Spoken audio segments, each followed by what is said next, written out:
Olá, gente. Hoje nós vamos falar do sistema circulatório. O mais eficiente mecanismo de transporte conhecido. Ele é o responsável por transportar todas as substâncias dentro do nosso organismo. E nós temos que começar falando da principal estrutura do sistema circulatório, que é o coração. Vamos olhar a situação anatômica do coração, suas partes e posição dentro do nosso organismo. Vamos lá. O nosso coração, ele fica na região central do tórax, atrás do osso denominado de externo, entre os dois pulmões, numa região chamada de mediastino. Vamos observar.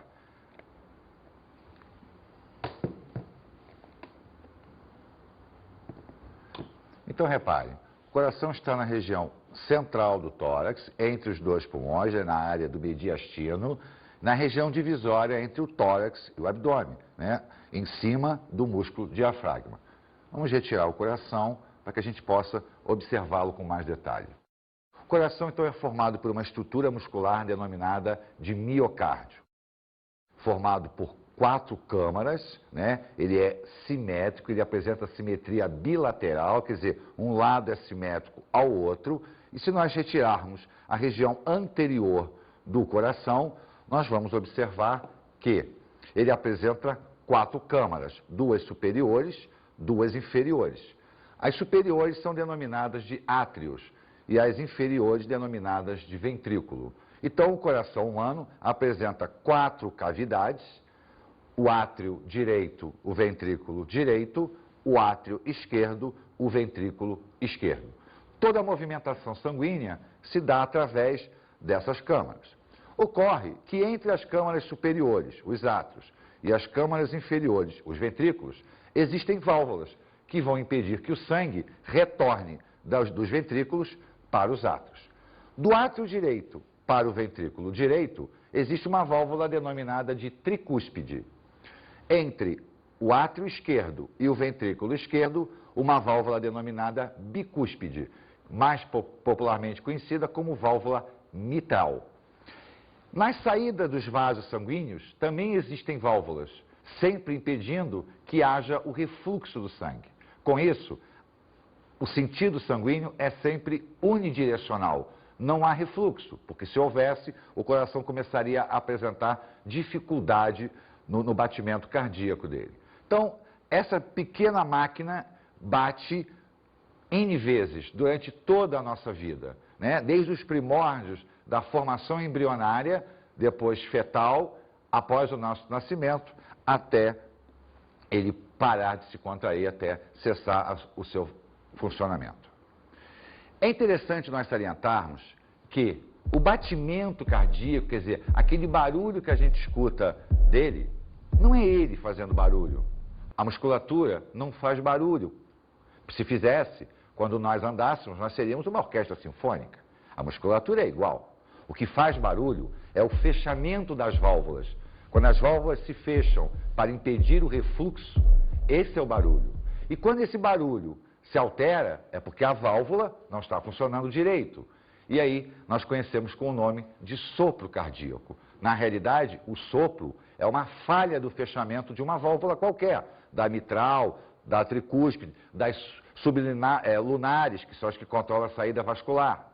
Então o médico sabe, pelo barulho, que alguma delas não está funcionando direito. Vamos escutar agora um médico cardiologista falando das alterações de funcionamento cardíaco quando nós estamos apaixonados. Vamos ver. A resposta que ocorre no caso de paixão específico, que é uma situação que envolve uma série de parâmetros, não especificamente, eu não posso dizer que é só isso e isso que vai ocorrer, mas são vários.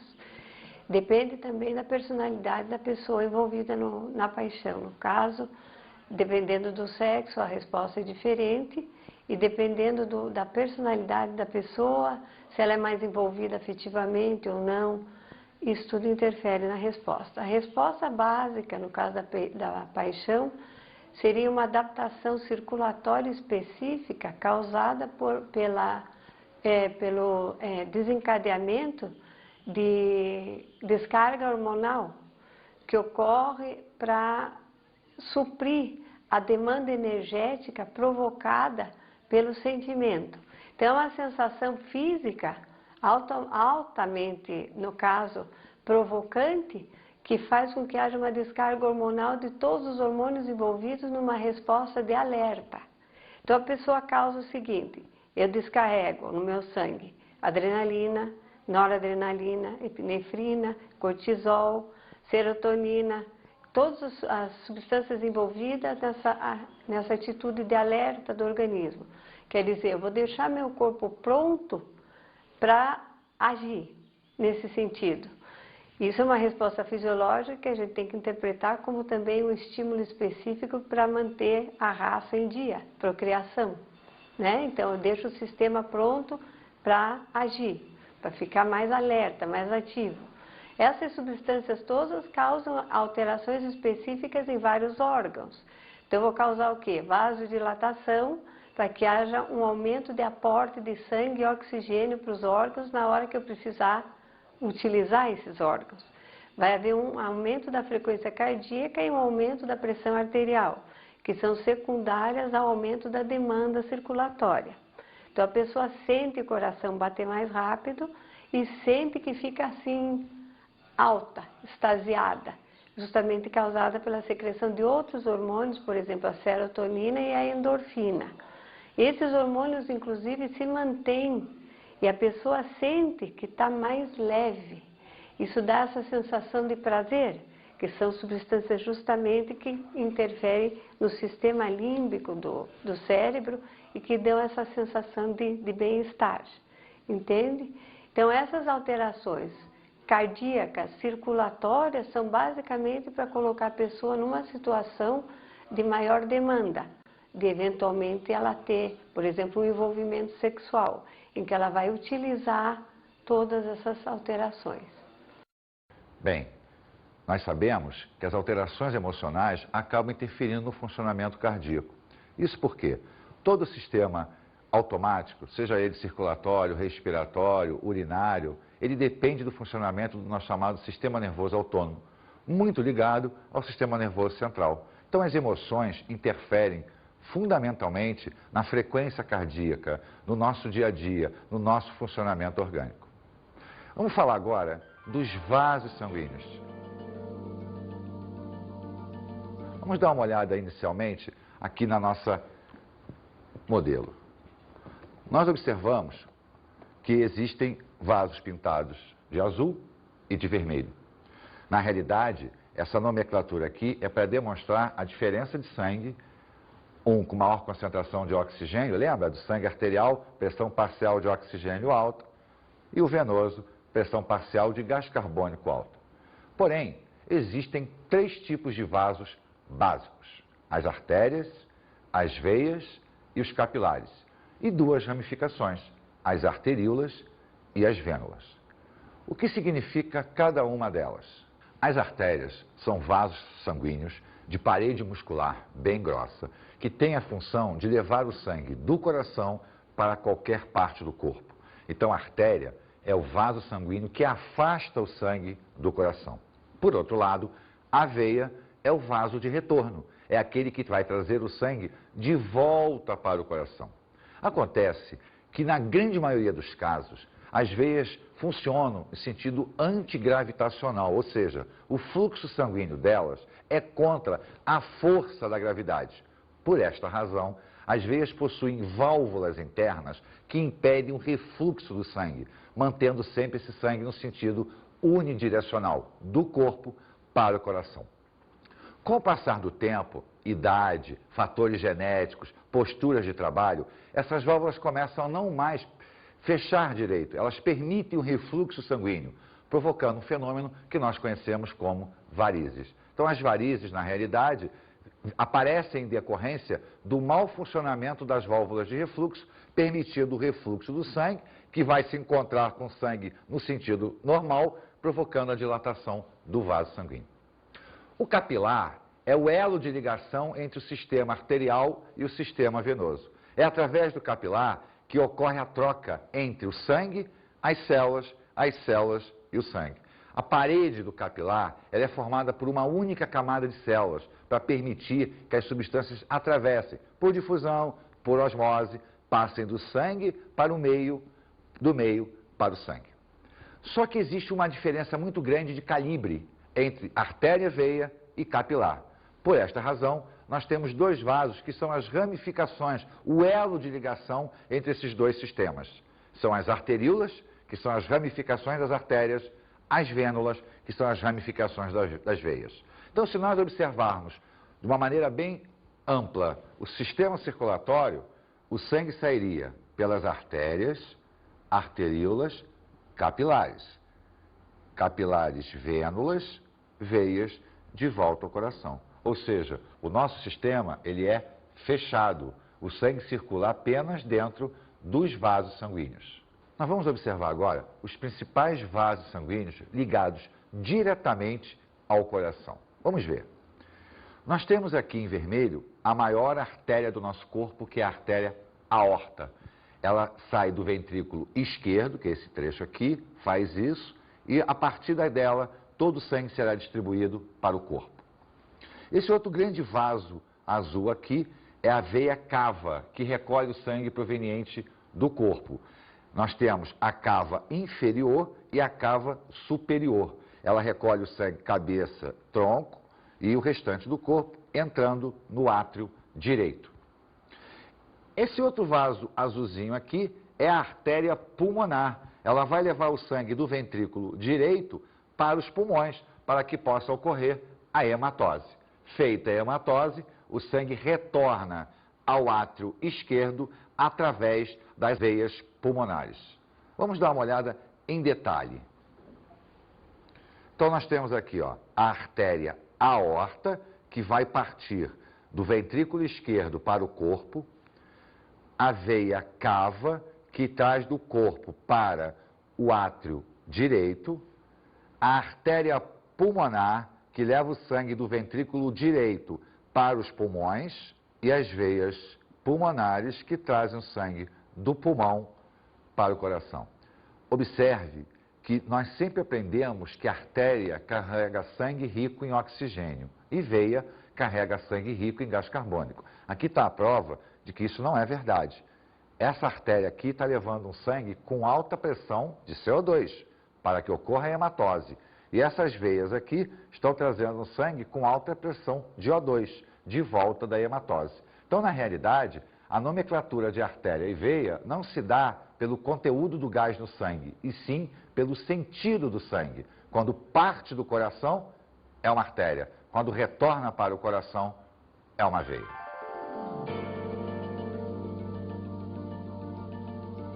Vamos falar agora sobre a fisiologia cardíaca, ou seja, como o nosso coração funciona para que mantenha sempre o sangue circulando pelo nosso corpo.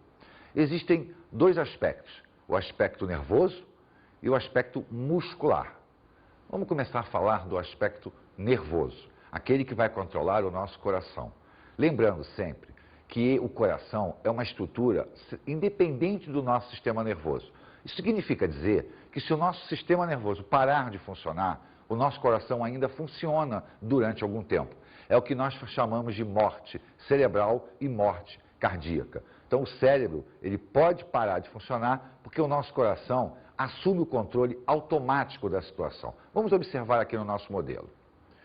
Nessa região, mais ou menos aqui, existe uma estrutura chamada de nó sinoatrial. É o popular marca-passo. É ele que dá o ritmo cardíaco. É ele que vai fazer com que o nosso coração se contraia mais rápido ou mais lento, dependendo da situação. Quando ele para de funcionar, é que nós implantamos o marca-passo para manter esse ritmo regulatório. Partindo desse ponto central, nós temos um feixe nervoso que desce, denominado de feixe de His, que vai irrigar toda a área ventricular, ou seja, vai levar os nervos para a área ventricular. Então, há uma grande rede nervosa nesse trecho do coração aqui, que nós chamamos de rede de Purkinje, que justamente vai controlar o batimento cardíaco. Mas, sem sombra de dúvida, o ponto mais crucial, o ponto mais importante, é o nosso marca-passo, porque é a partir dele que os impulsos elétricos são enviados para toda a estrutura muscular. E é justamente esses pontos elétricos do coração que nós fazemos o eletrocardiograma. O nosso eletrocardiograma, ele mede exatamente os pontos elétricos que faz com que a musculatura cardíaca funcione. Vamos falar agora dos tempos cardíacos. O que são os tempos cardíacos? É a movimentação do sangue dentro do coração, dos átrios para os ventrículos. A movimentação depende da contração e do relaxamento da musculatura cardíaca. Só que, em termos técnicos, quando nós dizemos que o coração está em contração, nós dizemos que ele está fazendo uma sístole. E quando ele está em relaxamento, uma diástole. Então, sístole e diástole são os movimentos de contração e de relaxamento da estrutura cardíaca. Acontece que o coração, lembra, ele tem 4 cavidades, 2 átrios, 2 ventrículos, e que funcionam simultaneamente. Então, os átrios trabalham juntos e os ventrículos trabalham juntos. Quando os átrios se contraem, os ventrículos relaxam. Quando os ventrículos se contraem, os átrios relaxam. Isso para quê? Para que o coração possa sincronizar o movimento de entrada e de saída do sangue em relação ao corpo. Então vamos acompanhar ponto a ponto. O primeiro tempo cardíaco é quando os átrios vão se contrair e os ventrículos vão se relaxar. Então nós dizemos que o primeiro tempo cardíaco está acontecendo uma sístole atrial e uma diástole ventricular. Neste momento, os átrios que estão cheios de sangue vão passar o sangue para os ventrículos. Então, o átrio direito passa o sangue para o ventrículo direito, o átrio esquerdo passa o sangue para o ventrículo esquerdo. Nesse momento, os ventrículos estão cheios de sangue e agora os átrios vazios. Vai começar, então, o segundo tempo cardíaco. No segundo tempo cardíaco, o sangue vai sair do coração para o corpo. Então, vamos acompanhar ponto a ponto, lembrando sempre que o funcionamento é simultâneo. O átrio direito vai receber o sangue oriundo do corpo. O átrio esquerdo vai receber o sangue oriundo do pulmão. Mas vamos acompanhar agora a movimentação do ventrículo para que você possa entender como o sangue retorna para os átrios. Quando o ventrículo direito se contrair, ele vai mandar o sangue para o pulmão através das artérias pulmonares. Mas como o sistema é fechado, o sangue que sai do ventrículo para o pulmão empurra o sangue que estava no pulmão de volta para o átrio esquerdo. O sangue agora que está no ventrículo esquerdo, ao se contrair, vai sair pela artéria aorta em direção a todo o nosso corpo. Mas esse sangue que sai em direção ao nosso corpo empurra o sangue de volta para o átrio direito, através das veias cavas. Vamos observar novamente. Olha, eu tinha os átrios cheios de sangue, eles se contraíram, o sangue passou para o ventrículo. Então eu tinha uma sístole atrial, uma diástole ventricular. Agora, os ventrículos se contraem, então eles estão em sístole. Se o ventrículo está em sístole, o átrio está em diástole. Então olha lá, ventrículo direito contraiu, sangue para o pulmão, sangue para o átrio esquerdo. Ventrículo esquerdo contraiu, sangue para o corpo, sangue para o átrio direito. Com isso, a gente fecha o funcionamento da circulação sanguínea. Acontece que vamos pensar o seguinte, quando o coração se contrai, principalmente o ventrículo esquerdo, que o sangue sai pela aorta e espalha pelo corpo, o nosso corpo é relativamente grande, é altamente vascularizado. Por isso, lembra que quando nós falamos da artéria, ela tinha uma parede muscular muito intensa? Pois é, quando o ventrículo empurra o sangue para dentro da artéria aorta, a força exercida por este sangue dilata a artéria, então a artéria aumenta de tamanho. Acontece que isto ocorre aonde? No segundo tempo cardíaco. De repente, a força de saída do sangue não existe mais. Por quê? Porque nós estamos no primeiro tempo, lembra? O sangue do átrio para o ventrículo. Como não existe mais força do sangue saindo do coração para a artéria volta ao seu tamanho normal. Mas acontece que quando ela volta para o seu tamanho normal, ela continua empurrando o sangue para frente. Então, olha só, quando o ventrículo manda o sangue para a artéria abre. Quando ele não está mandando sangue para a artéria fecha. Só que a força que o sangue faz quando sai é muito alta, porque está ocorrendo o quê? A sístole ventricular. É a hora que o sangue aumentou dentro da artéria, o volume aumenta. Por isso, nós dizemos que a pressão que está ocorrendo ali na artéria é uma pressão sistólica. Por quê? Porque é o ventrículo que está em sístole mandando o sangue para fora. Essa pressão sistólica é popularmente conhecida como pressão máxima. Por outro lado, quando o ventrículo não está mais mandando sangue para a artéria, que a artéria está voltando ao seu tamanho normal, o ventrículo está em diástole. Então, nós dizemos que a pressão é diastólica, popularmente conhecida como pressão mínima. Então, a pressão máxima e a pressão mínima é justamente a força que o sangue está exercendo na parede do vaso sanguíneo. Isto é importante, porque se houver uma diferença de pressão, uma alteração na pressão, esse funcionamento pode ser prejudicado e automaticamente poderá provocar sequelas no nosso corpo. Vamos escutar uma enquete que foi feita com as pessoas, perguntando a elas se elas conhecem alguém que tem pressão alta, se elas já souberam de pessoas ou conhecem pessoas que faleceram em virtude dessa pressão. Vamos à enquete.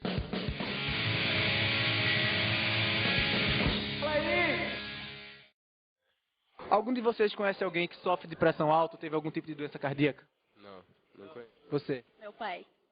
Sim, Tem pressão alta? tinha. Agora melhorou. Qual a idade dele? 51. Sabe dizer o que é que causa a pressão alta? Não. É comida salgada, sedentarismo, colesterol, gordura. Posso ver se você está com a pressão em dia? Pode. Vamos fazer um teste?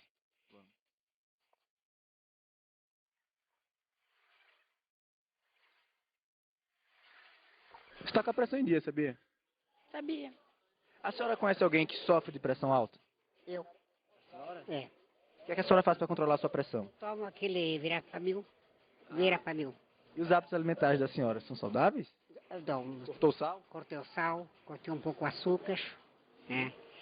E mais verdura, sou mais vegetariana do que carnívora. Mas está dando umas boas caminhadas? Caminho agora mesmo vim lá da universidade. Olha aí que bom. Continue assim que a senhora vai continuar a estar com a saúde em dia. Se ficar sedentária em casa só vendo TV, vai ficar com a saúde ruim. Tudo bem.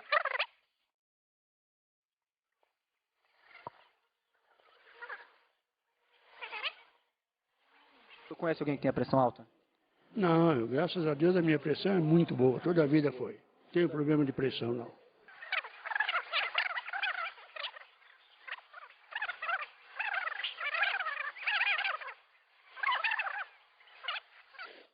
Tá normal? Tá normal. Tá 12 por 8. Tá descendo um pouco, mas tá 12 por 8. Não, mas tá boa. A minha pressão nunca foi alta e nunca foi baixa. Quer dizer então que o senhor tá mantendo hábitos alimentares e uma vida saudável? Beleza, eu sigo o meu médico, eu sigo a minha nutricionista. Não tem problema não. Continue assim, viu? Obrigado, senhor. Toda essa movimentação, ela acontece porque o coração se contrai, o coração relaxa. Esse contrair e esse relaxar, nós chamamos de frequência cardíaca. A frequência cardíaca, então, é a contagem de quantas sístoles vão ocorrer durante 1 minuto. Então, quando a gente diz assim, o coração está batendo 80 vezes por minuto, na realidade, nós estamos falando apenas da sístole ventricular. Por quê? Porque é aquela que a gente mede, a gente coloca a mão no pulso, no pescoço, para pegar o batimento da carótida. Então, quando a gente mede a frequência cardíaca, se nós pararmos para pensar, na realidade, o nosso coração já trabalhou o dobro. Por que o dobro? Porque como nós só estamos contando a sístole ventricular, em momento nenhum se pensou na sístole atrial, que é a hora que ele para de bater para a gente. Quando você conta o batimento, que ele bate e para, na realidade ele não parou de bater. o ventrículo é que não está se contraindo, mas o átrio está se contraindo. Se nós observarmos o coração se contraindo, nós vamos ver que ele tem duas contrações, a sístole atrial, a sístole ventricular. Então ele bate compassadamente. Esse controle do batimento cardíaco, ele é chamado de frequência cardíaca. Bem, mas o coração, lembra, ele manda sangue para o pulmão, para ocorrer hematose, manda sangue para o corpo. Então, para efeito de estudo, a circulação foi dividida em dois grandes momentos. O que nós chamamos de pequena circulação ou circulação pulmonar e a grande circulação ou circulação sistêmica. A pequena circulação é aquela que vai levar o sangue do coração para o pulmão, do pulmão para o coração. Então, o trajeto. Nós temos o sangue no ventrículo direito, ele vai sair através das artérias pulmonares, vai para o pulmão, ocorre a hematose, volta pelas veias pulmonares, de volta para o átrio esquerdo. Essa é a circulação pulmonar. A circulação sistêmica é aquela que o sangue sai do ventrículo esquerdo, através da artéria aorta, vai para o corpo, retorna através das veias cavas para o átrio direito. Essa é a circulação sistêmica. Por quê? Porque ela está irrigando todo o nosso sistema orgânico. Acontece que essa movimentação sanguínea, ela vai ter uma finalidade. A finalidade de permitir ao nosso organismo receber gás respiratório, oxigênio, vindo do pulmão. Levar de volta para o pulmão o gás carbônico. Transportar nutrientes, retirar resíduo das células. Ou seja, fazer com que todas as substâncias sejam transportadas ou com a finalidade nutricional para as células, ou com a finalidade de retirar os resíduos e eliminar do nosso organismo. Mas como é feito isso? Nesse momento, entra em ação o capilar.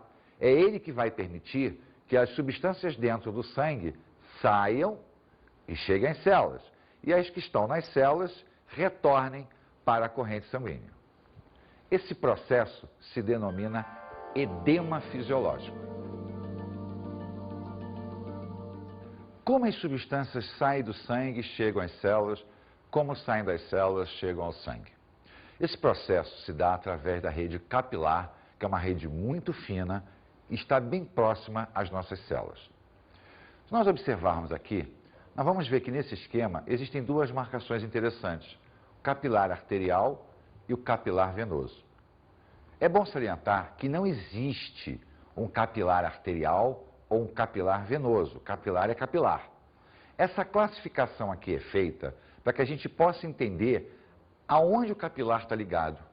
Se ele está ligado à área arterial, o sangue proveniente das artérias e arteríolas, ou ele está conectado à área venosa, vênulas e veias.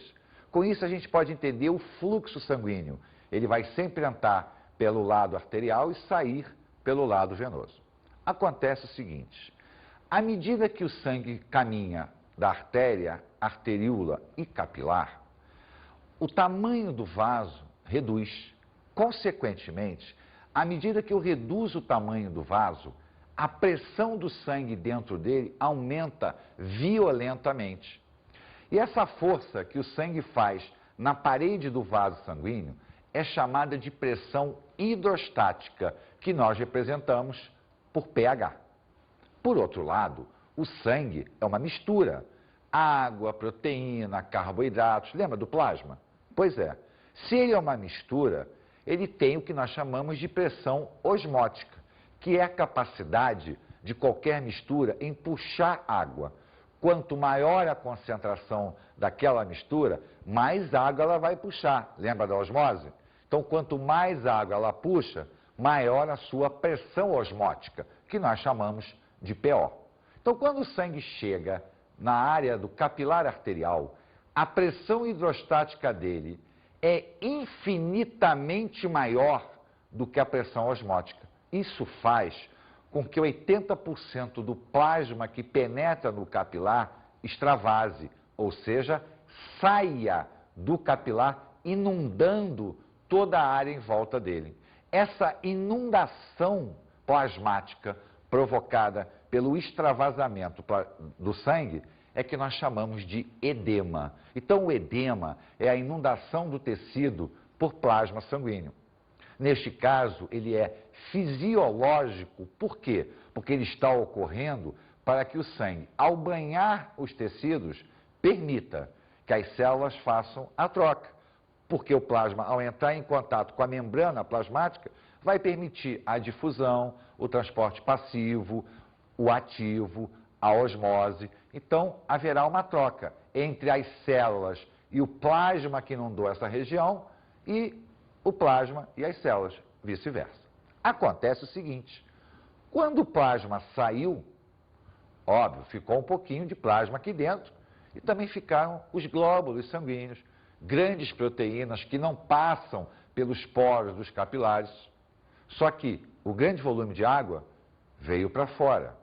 Então a concentração sanguínea aumentou violentamente. Não só a concentração sanguínea aumenta dentro do vaso, como a pressão hidrostática diminui. Por quê? Porque se está extravasando, se está saindo, a pressão vai caindo. Então o sangue, ao atingir a área venosa, ele terá a pressão hidrostática infinitamente menor do que na entrada. Mas, em compensação, a pressão osmótica será muito maior. Essa elevação da pressão osmótica atrai o plasma de volta. Então, ele retorna para dentro do sistema capilar. Só que a hidrostática é muito maior do que a osmótica. Isso significa dizer que nem todo o plasma que saiu retorna. Parte dele fica banhando o tecido. Mas ele não pode permanecer ali, porque se ele permanecer, essa área vai ficar inundada constantemente, mais inundada, e vai começar a dilatar o tecido. Por esta razão, nós temos um sistema paralelo ao sistema circulatório, chamado de sistema linfático. Esse sistema linfático ele vai drenar todo esse líquido que fica, né, aqui sem se voltar para a corrente sanguínea, todo esse plasma que extravasou e não retornou. Esse plasma que fica nessa região, que é drenado pelo sistema linfático, nós chamamos de linfa. Então a linfa é um plasma clarinho, é clarinho, é branco, porque ele não tem hemácias, as hemácias ficaram dentro do sistema capilar, e ele vai ser drenado por uma vasta rede que percorre todo o nosso corpo. Acontece que ao longo do sistema linfático existem pontos de filtragem, são chamados nódulos linfáticos. Isso por quê? Porque partículas estranhas, bactérias, frações de células que morrem, são drenadas para esse sistema. Então ele vai filtrar todo esse plasma para depois devolver esse plasma à corrente sanguínea principal.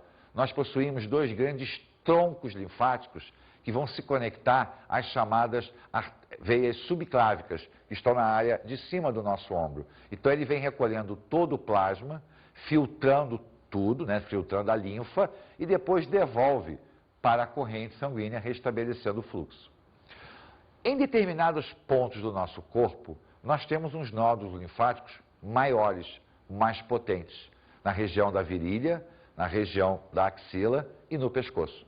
Esses nódulos linfáticos são extremamente poderosos. Dentro deles existe uma série de células de defesa.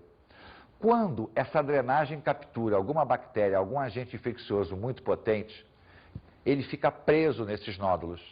E para esses nódulos migram infinitas células de defesa e anticorpos. Com isso, eles incham, produzindo o que a gente conhece com o nome de íngua.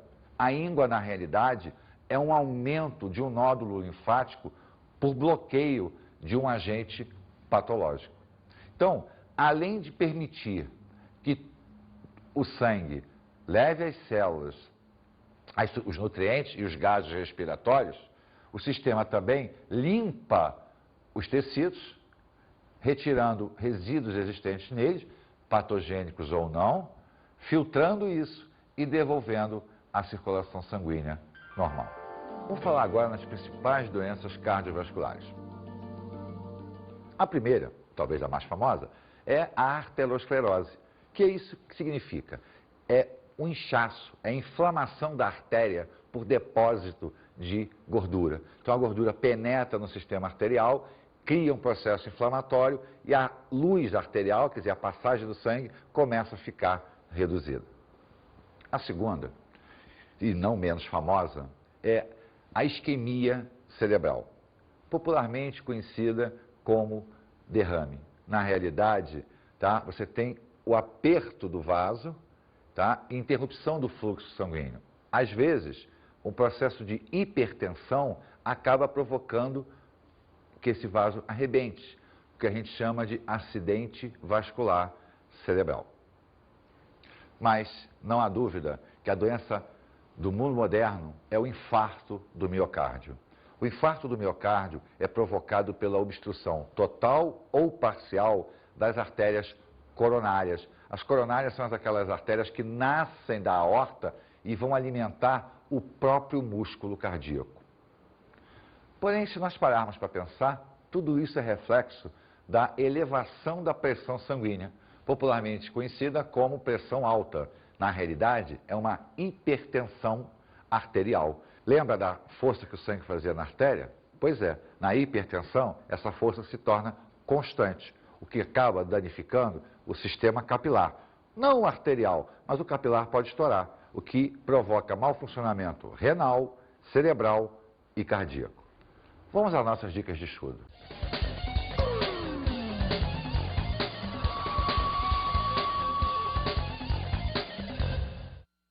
Como dica de estudo, eu falo para vocês, olhe bem o funcionamento cardíaco, formação, câmaras, válvulas, vasos ligados ao coração, a grande e a pequena circulação, a fisiologia cardíaca, como é que ele funciona, a parte elétrica, a parte muscular, o que são os tempos cardíacos, isso é muito importante. Agora, nunca esqueça, como ocorre a troca?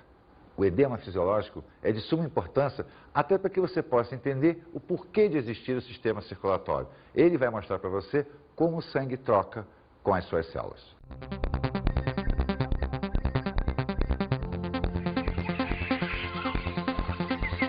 Na aula de hoje, falamos sobre o sistema circulatório. Vimos toda a anatomia cardíaca, a vascularização cardíaca e sistêmica, falamos da fisiologia, funcionamento muscular e elétrico e a drenagem através do sistema linfático. Aproveitamos e discutimos também todas as doenças cardiovasculares, as mais importantes. Bons estudos!